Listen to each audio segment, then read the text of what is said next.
함께 보실 하나님 말씀은 구약성경 출애굽기 11장입니다. 어제까지 9가지의 재앙을 살펴봤는데 오늘은 마지막 재앙인 10번째 재앙에 대한 예언의 말씀을 하고 있습니다. 1절부터 10절까지 말씀 함께 봉독하겠습니다. 여호와께서 모세에게 이르시기를 내가 이제 한 가지 재앙을 바로와 애굽에 내린 후에야 그가 너희를 여기서 내보내리라. 그가 너희를 내보낼 때에는 여기서 반드시 다 쫓아내리니 백성에게 말하여 사람들에게 각기 이웃들에게 은금 패물을 구하게 하라 하시더니 여호와께서 그 백성으로 애굽 사람의 은혜를 받게 하셨고 또 그 사람 모세는 애굽 땅에 있는 바로의 신하와 백성의 눈에 아주 위대하게 보였더라. 모세가 바로에게 이르되 여호와께서 이와 같이 말씀하시기를 밤중에 내가 애굽 가운데로 들어가리니 애굽 땅에 있는 모든 처음 난 것은 왕 위에 앉아 있는 바로의 장자로부터 맷돌 뒤에 있는 몸종의 장자와 모든 가축의 처음 난 것까지 죽으리니 애굽 온 땅에 전무후무한 큰 부르짖음이 있으리라. 그러나 이스라엘 자손에게는 사람에게나 짐승에게나 개 한 마리도 그 혀를 움직이지 아니하리니 여호와께서 애굽 사람과 이스라엘 사이를 구별하는 줄을 너희가 알리라 하셨나니 왕의 이 모든 신하가 내게 내려와 내게 절하며 이르기를 너와 너를 따르는 온 백성은 나가라 한 후에야 내가 나가리라 하고 심히 노하여 바로에게서 나오니라. 여호와께서 모세에게 이르시기를 바로가 너희의 말을 듣지 아니하리라. 그러므로 내가 애굽 땅에서 나의 기적을 더하리라 하셨고 모세와 아론이 이 모든 기적을 바로 앞에서 행하였으나 여호와께서 바로의 마음을 완악하게 하셨으므로 그가 이스라엘 자손을 그 나라에서 보내지 아니하였더라. 아멘. 이 시간에도 여기까지 나오신 여러분들 위해 하나님의 크신 은혜가 함께하기를 진심으로 기원합니다. 오늘 말씀 읽기 본문은 출애굽기 11장입니다. 어제까지 말씀을 통하여서 애굽에 내린 9가지 재앙에 대해서 살펴보았는데 이제 마지막 재앙인 10번째 재앙을 예고하는 그런 말씀으로 되어 있습니다. 그 말씀을 통해서 또 어떤 것들을 생각해 볼 수 있는지 좀 살펴보도록 하겠습니다. 우선 11장 1절에 보면 이제 하나님께서 모세에게 이르시는 그런 말씀을 하고 있습니다. 이제 마지막 재앙인 것들을 모세에게 설명하고 있는 부분입니다. 1절에 보면 여호와께서 모세에게 이르시기를 내가 이제 한 가지 재앙을 바로와 애굽에 내린 후에야 그가 너희를 여기서 내보내리라. 그가 너희를 내보낼 때 여기서 반드시 다 쫓아내리니 라고 하면서 이제 한 가지 재앙을 더 내린 후에 이제 다 쫓아내는 그런 출애굽의 역사가 있을 것을 모세에게 설명해 주고 있는 것입니다. 그러할 때 애굽에서 나올 때 어떤 모습으로 나가게 될 것인가 구체적으로 하나님께서 모세에게 2절과 3절에 이렇게 설명하고 계십니다. 2절 3절 보면 백성에게 말하여 사람들에게 각기 이웃들에게 은금 패물을 구하게 하라 하시더니 여호와께서 그 백성으로 애굽 사람의 은혜를 받게 하셨고 또 그 사람 모세는 애굽 땅에 있는 바로의 신하와 백성의 눈에 아주 위대하게 보였더라 라고 하면서 출애굽하게 될 때에 은금 패물을 구하게 하면서 그 은금 패물을 받고 나가게 되는데 모세의 백성들은 애굽 사람들의 모습을 애굽 사람들의 눈에 볼 때 아주 위대하게 보이는 모습으로 나가게 될 것이다 라고 하고 있는 것입니다. 단순히 애굽에서 나갈 때 많은 재앙을 받았기 때문에 쫓아내듯이 또는 애굽 사람들을 피하여서 도망가듯이 이렇게 백성들이 나가는 것이 아니라 그리고 애굽 사람들이 너희들은 우리와 함께하지 못한다 그냥 나가라 하면서 그렇게 쫓아내듯이 그렇게 보내는 모습이 아니라 마치 전쟁에서 승리하여서 승리의 전리품을 취하면서 당당하게 나가는 듯이 이렇게 나가게 될 것을 표현하고 있는 것입니다. 그렇게 나가게 될 때 백성의 눈에는 모세와 또 그 백성들이 아주 위대하게 보이는 모습으로 나가게 될 것이다 라고 하는 것입니다. 그러니까 마치 전쟁에서 승리하여서 전리품을 취하여서 많은 은금, 폐물을 가지고 당당한 모습으로 나가는 그런 모습으로 나가게 될 것이다 라고 표현해 주고 있는 것입니다. 그렇다면 어떤 재앙 후에 이렇게 위대한 모습으로 또 승리한 모습으로 나가게 될 것인가 4절이야 이렇게 계속 설명해 주고 있습니다. 모세가 바로에게 이르되 여호와께서 이와 같이 말씀하시기를 밤중에 내가 애굽 가운데로 들어가리니 애굽 땅에 있는 모든 처음 난 것은 왕이 앉아있는 바로의 장자로부터 맷돌 뒤에 있는 몸종의 장자와 모든 가축의 처음 난 것까지 죽게 될 것이다 이렇게 표현하고 있는 것입니다. 그러니까 바로의 왕 위에 앉아있는 바로부터 맷돌 뒤에 있는 몸종 장자 그리고 모든 가축의 처음 난 것이 죽게 된 것. 그러니까 장자의 죽음을 통해서 죽음이 마지막에 재앙이 있다 이렇게 표현하고 있는 것입니다. 그러니까 애굽에 어디 하나 빠짐없이 처음 난 것은 죽을 것이다 라고 하고 있는 것이고 그건 사람에게만 국한된 것이 아니라 가축의 처음 난 것, 가축의 장자, 첫 번째 것도 죽게 될 것이다 이렇게 표현하고 있습니다. 그 모습이 어떠한 것인가 이전 재앙과 비교하여서 어떠한 것인가 6절에 이렇게 표현하고 있습니다. 6절에 보면 애굽 온 땅에 전무후무한 이전에도 없었고 이후에도 없을 큰 부르짖음이 있을 것이다 라고 하고 있는 것입니다. 이전에 9가지 재앙도 그렇게 작은 것이 아닐진데 그것보다도 훨씬 더 크고 또 안타까운 그런 재앙이 있게 될 것이다 라고 하고 있는 것입니다. 장자의 죽음이 있음으로 말미암아 애굽 땅에 큰 슬픔, 큰 부르짖음, 큰 탄식이 있을 것이다 라고 하고 있는 것입니다. 그렇지만 애굽에서 살고 있는 이스라엘 자손들에게는 어떠할 것인가 7절에 이렇게 설명하고 있습니다.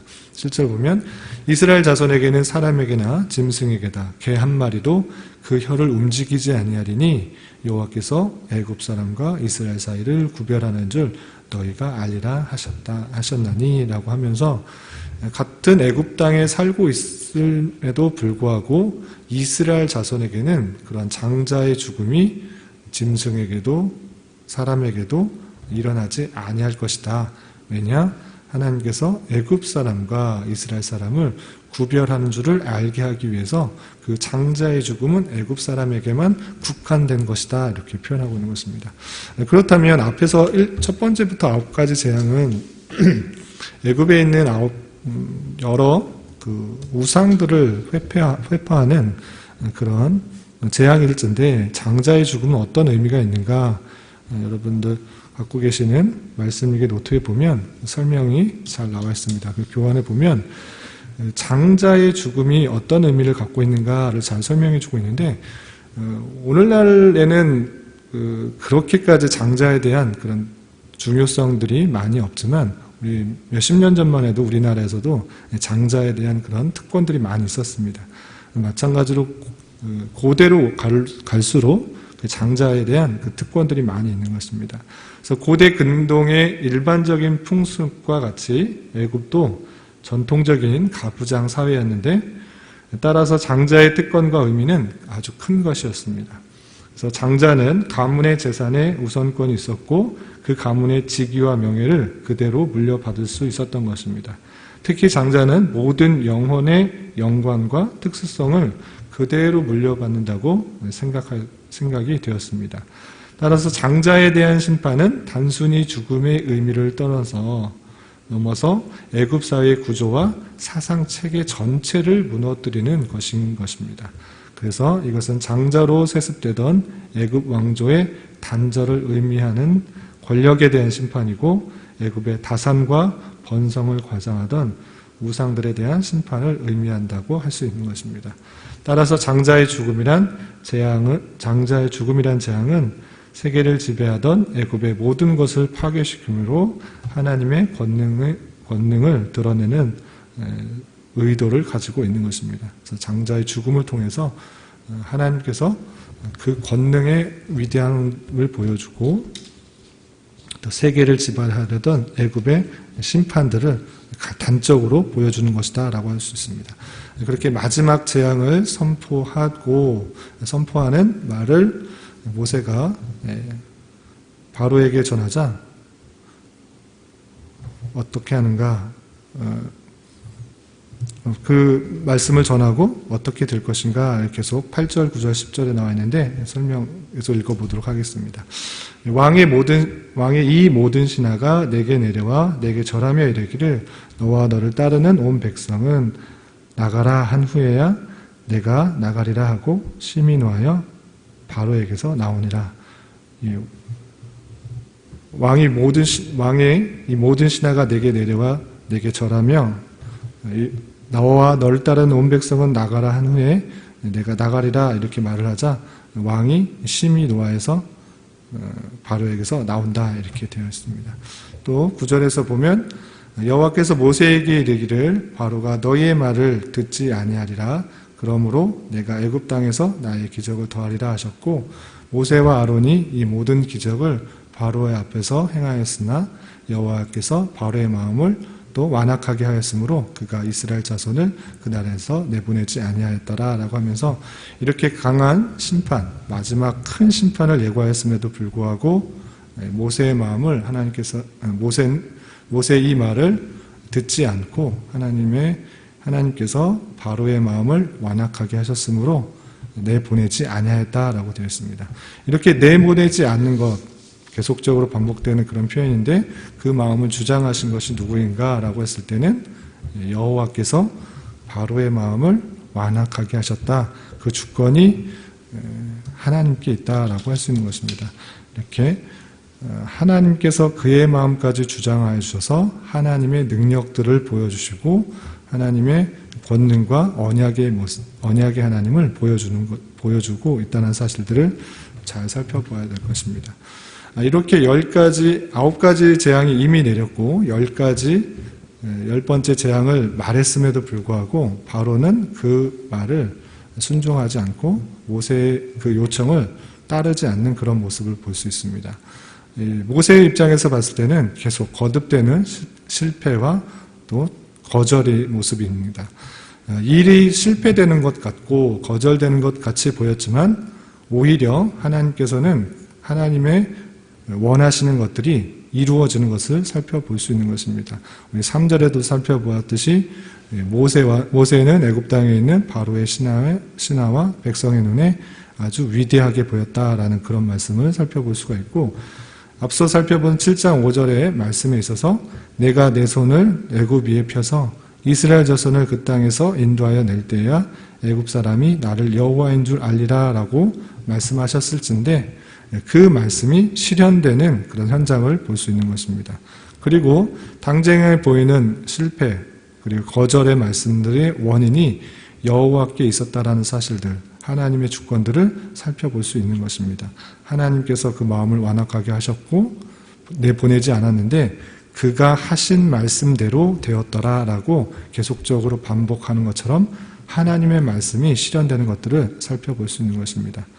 이런 말씀을 통해서 거듭되는 실패와 같은 현실을 겪을지라도 하나님께서 또 다른 것을 이루시기 위한 하나의 섭리의 방편인 줄 알아 주님께서 보내신 길이요 성도로서 마땅히 가야 할 길이라면 순종하는 마음으로 담대히 걸어갈 줄 아는 그런 신앙인이 되어야 할 것입니다. 이러한 말씀을 잘 깨닫고 삶으로 실천하는 은혜가 우리 모두에게 있기를 진심으로 기원합니다. 기도하겠습니다. 하나님 아버지 감사합니다. 오늘 마지막 재앙을 예고하는 말씀을 통하여서 하나님의 특별하신 섭리에 대해서 생각해 보았습니다. 당장에 보이는 것은 실패하는 것 같이 보이지만 오히려 하나님의 어떠하심을 잘 드러내시며 언약을 이루시는 하나님을 드러내는 것임을 잘 깨달았습니다. 이러한 말씀을 대하는 자로서 눈앞에 보이는 현실이 비록 낙담과 좌절과 같은 현장일지라도 주님이 보내신 것이라면 인내하며 순종하며 한 걸음 한 걸음 나아갈 수 있는 자들이 되게 하여 주시옵소서. 특별히 주님께서 이곳에 교회를 세우도록 인도하여 주셨사오니 이 교회가 감당해야 할 사명들을 잘 깨닫게 하여 주시고 지역사회의 빛과 소금의 역할들을 잘 감당함으로 좋은 소문들이 나게 하여 주시며 예비된 자들이 교회를 통하여 구원을 받으며 진리의 말씀으로 위로가 되며 힘이 되어줄 수 있는 교회가 될 수 있도록 인도하여 주시옵소서. 주님, 교회 내 경제적으로, 육체적으로, 정신적으로 힘들고 어려워하는 지체들이 있습니다. 그들과 함께하여 주시고 위로하여 주시며 힘을 더하여 주셔서 겪고 있는 상황 속에서 주님의 신실하신 섭리의 손길들을 느낄 수 있도록 인도하여 주시옵소서. 이 시간 주님께 나와 각자 간구하는 기도 제목 주님께서 들으시고 가장 선한 것으로 응답하여 주시옵소서. 예수님의 이름으로 기도드리옵나이다. 아멘.